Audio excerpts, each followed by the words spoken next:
রাত হয়ে গেল, এখনো বাড়ি পৌঁছতে পারলাম না। আমার বাড়ি কোথায়? ওই দেখ দেখ দেখ বৈশাখী, ওই দেখ মালটা আজকেও গাঁজা খেয়ে এসছে, দেখ দেখ কেমন করছে দেখ। এই বাবান, শোন শোন শোন, হ্যাঁ আমি, বল। আজকেও গাঁজা খেয়েছিস? দাঁড়া, তোর বাড়িতে বলবো আমি। না তো, আমি গাঁজা খাইনি। ঠিক আছে, তাহলে আমি যা বলছি বল তো আমার সাথে সাথে, দেখি কেমন বলিস, তাহলেই বুঝবো তুই গাঁজা খাসনি। বল। আচ্ছা বল।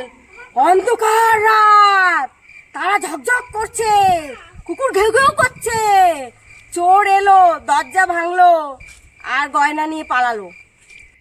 অন্ধকার রাত, তারাগুলো ঘেঘেউ করছে, কুকুরগুলো ঝকঝক করছে, চোর এলো, গয়না ভাঙলো, দরজা নিয়ে চলে গেল।